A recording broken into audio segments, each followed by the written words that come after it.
अऊज़ु बिल्लाहि मिनश शैतानिर्रजीम। अस्सलाम वालेकुम students, welcome to this YouTube channel accounting की दुनिया।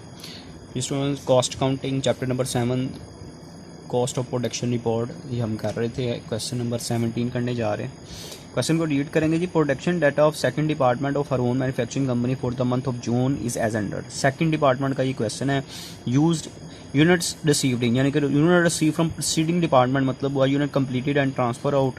यूनिट्स इन प्रोसेस हैं। एबनॉर्मल लॉस, एबनॉर्मल लॉस खुद ही बता दिया, ना बताया हो तो परसेंटेज ऑफ कम्प्लीशन जब आप देखेंगे तो आपको पता चल जाएगा कि ये एबनॉर्मल लॉस है। ये 1/3 कन्वर्टेड 1/5 कन्वर्टेड का मतलब है लेबर एंड FOH।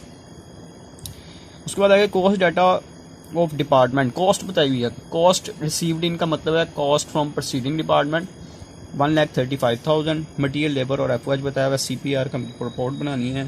क्वेश्चन को स्टार्ट करते हैं जी। सबसे पहले क्वांटिटी स्केड्यूल को कंप्लीट करेंगे।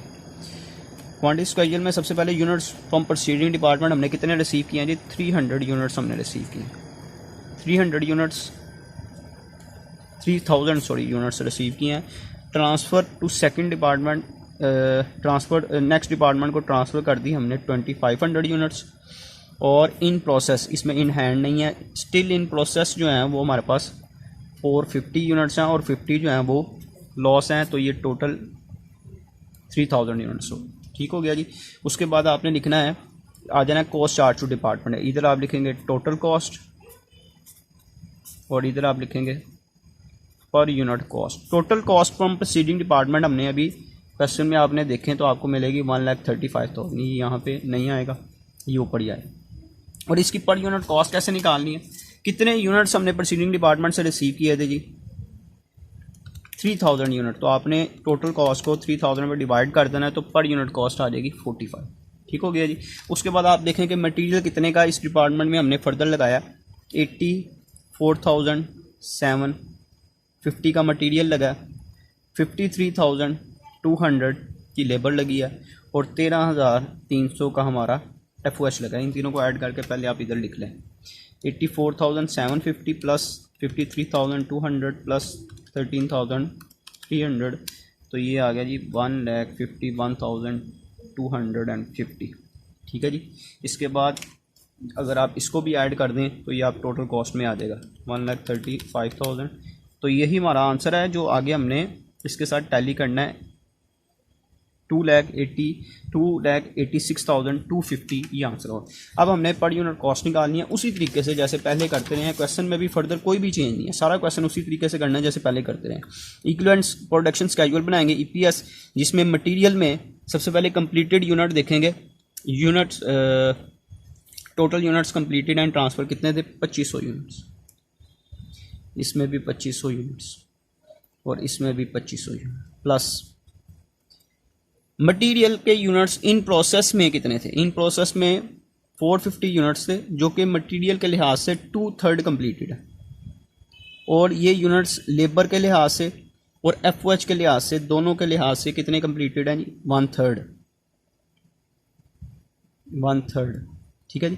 उसके बाद आ जाए लॉस यूनिट्स पे। लॉस यूनिट थे 50 जो कि मटेरियल के लिहाज से हाफ कंप्लीटेड थे, लेबर और FOH के लिहाज से 1/5 कंप्लीटेड थे। हमने यहाँ पे कंप्लीटेड यूनिट्स लिखने होते हैं बस। तो इसको सॉल्व करते हैं जी। सबसे पहले देखते हैं ये 450 का अगर 2/3 लेते हैं तो हमारे पास क्या आता है जी? ये आ रहा है 300, यानी कि इसका आंसर 300 आ रहा है और इसका आंसर 25 आ जाएगा। प्लस 25 प्लस 2500 तो टोटल यूनिट्स हो गए कंप्लीटेड 2,825।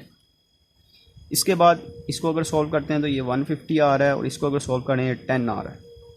तो ये आ गया जी 10 + 150 10 + 150 + 2500 2660। इधर भी आंसर 2660 ही आए। अब आपने पर यूनिट कॉस्ट निकालनी है। तो पर यूनिट कॉस्ट कैसे निकालते हैं? टोटल कॉस्ट मटेरियल की 84,750 थी, लेबर की 53,200 थी और FOH की 13,300 थी। इनको आपने इनकी पर यूनिट कंप्लीटेड यूनिट पे ट्रांसफ़र कर देना। 2825 2660 2660, तो ये हमारे पास पर यूनिट कॉस्ट आ जाएगी।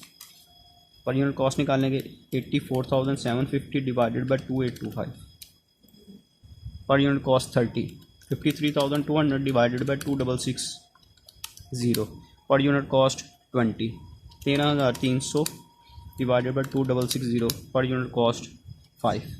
ठीक है जी, ये हम इधर पुट कर देते हैं 30 20 और 5 30 20 और 5 अगर इनको ऐड करें 30 और 20 50 और 5 55। ठीक है जी, इसमें लॉस नॉर्मल लॉस नहीं है तो 55 और 45 को अगर ऐड कर लें तो टोटल कॉस्ट कितनी हो गई जी हमारे पास 100। ठीक हो गया जी।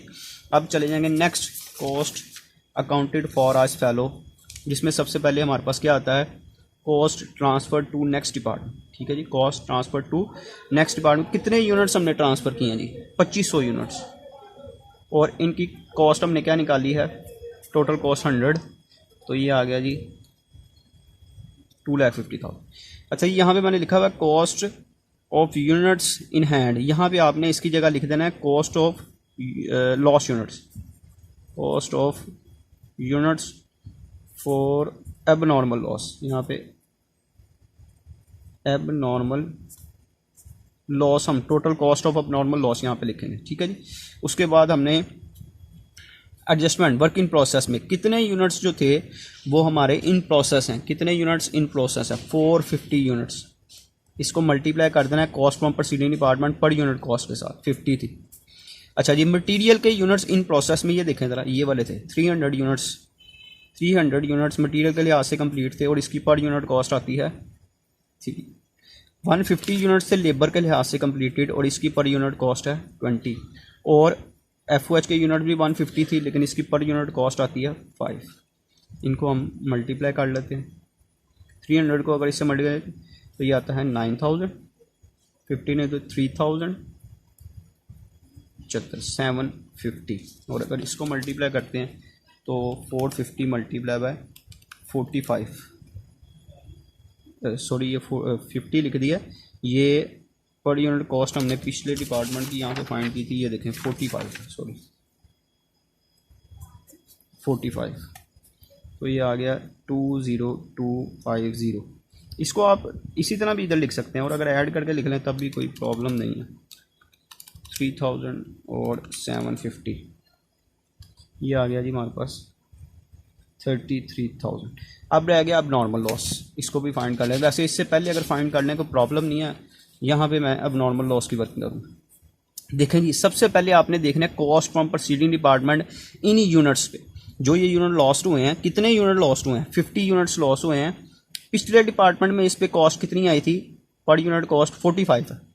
ठीक है जी, अगर 50 को 45 से मल्टीप्लाई करें तो लास्ट डिपार्टमेंट में इस पे कॉस्ट आई थी 2,250 रुपये, 2,250 रुपये। अब इस डिपार्टमेंट में मटेरियल कितने का लगा, ठीक है जी, क्योंकि ये मटेरियल के लिहाज से ही देखें ये यूनिट्स कितने परसेंट कंप्लीट थे, कितने यूनिट्स कंप्लीट थे। ठीक है जी, मटेरियल के लिहाज से ये यूनिट 25 यूनिट्स कंप्लीट थे मल्टीप्लाई इसकी पर यूनिट कॉस्ट के साथ। लेबर के लिहाज से 10 यूनिट्स मल्टीप्लाई बाय इसकी पर यूनिट कॉस्ट। FOH के लिहाज से भी 10 यूनिट्स मल्टीप्लाई बाय इसकी per unit cost. 25 multiply by 30 तो 750, 10 इंटू 20 200, 10 इंटू 50 550 आ जाएगा।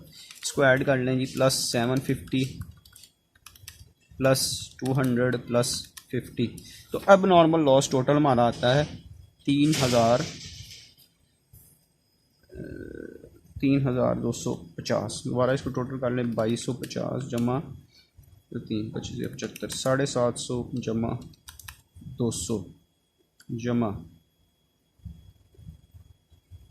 50 3250 जी। ये हमारा abnormal cost of abnormal loss cost from proceeding department 50 units total हमारे लॉस हुआ है और लास्ट डिपार्टमेंट में इन पे कितने कॉस्ट आई थी 45। इस डिपार्टमेंट में 25 यूनिट जो है मटेरियल के लिहाज से कंप्लीट थे, पर यूनिट कॉस्ट से मल्टीप्लाई कर दिया। लेबर के लिहाज से 10 और FOH के लिहाज से भी 10 यूनिट कंप्लीट थे, इनको पर यूनिट कॉस्ट से मल्टीप्लाई किया।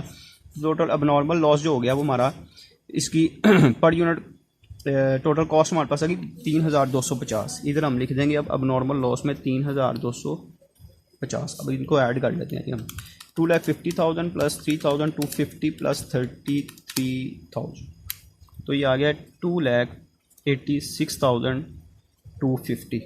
और ये वही आंसर है कि जो हमने इधर अपने, मैंने आपको बताया था इसका आंसर पहले ही निकला था, यही आंसर हमारा इसके साथ मैच होगा तो हमारा क्वेश्चन ठीक। नया पॉइंट इसमें सिर्फ ये अब नॉर्मल लॉस का था, कॉस्ट फ्रॉम प्रोसीडिंग डिपार्टमेंट आपने पहले लिखना है, और फिर मटेरियल लेबर एफओएस के लिहाज से देखना है कितने यूनिट्स कंप्लीट थे, उसको पर यूनिट कॉस्ट से मल्टीप्लाई करना है, टोटल कॉस्ट निकालनी है और इधर आपने उसको पुट कर देना है।